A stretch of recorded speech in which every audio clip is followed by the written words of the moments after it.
Hey, Jules Blessed Vegan, and welcome to day 20 of our 100-day countdown to the best version of ourselves in the new year. As always, I rejoice that you're here, and for those who are just joining us, you're right on time.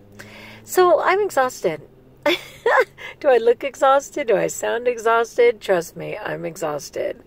But, I start out every day by literally praying, God, give me the grace to do that which is expected of me. And I don't necessarily know what will be expected of me, like beyond the obvious that day.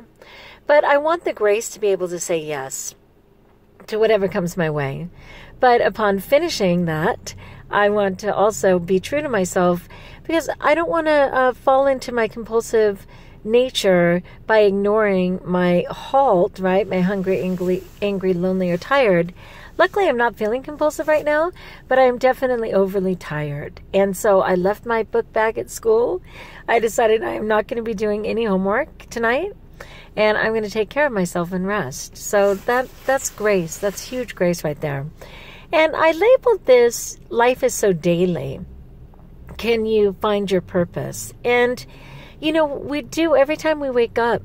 There's a need to know what our purpose is. What are we called to? And everybody is called, everybody's unique and everybody's called to make a difference.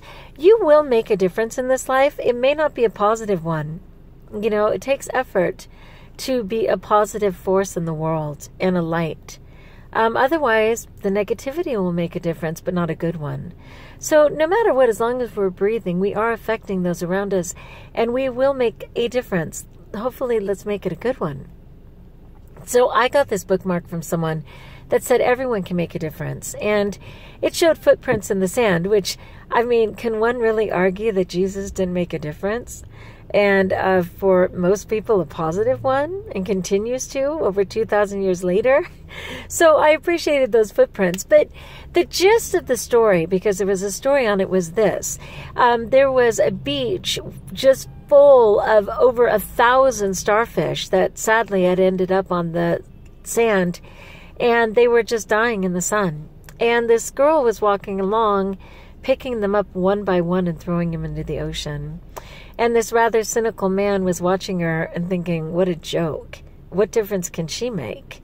So finally he went up to her and said, why are you throwing those in? There's thousands. What difference could you possibly make? And she picked up another one and tossed it in anyway. And finally she looked at him and said, I made a difference for that one. For that one person, for that one starfish, she saved that little person's life. No, she can't save them all.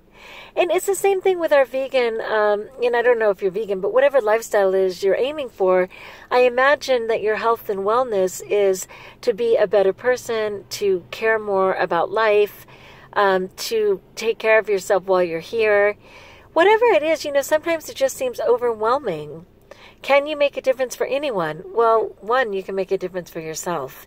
And Jesus indicated he would have come and still hung on the cross and still died for one person, let alone the zillions who he's touched.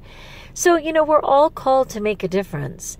And again, you need to choose a positive way to make a difference, ideally, but to know that you are called. We're all called. So what are you thinking? What do you think about that? I love that story, that she had the courage to just make the smallest difference she could for those that she could. And who around your life, in what media format, if it's social media, church, school, the park, if you're raising small children, another mom who needs a moment, if there's elderly and you can ease their burden for one moment, you lift their grocery bags for them, open their door. What is it? What small things can you do to know that you're making a difference?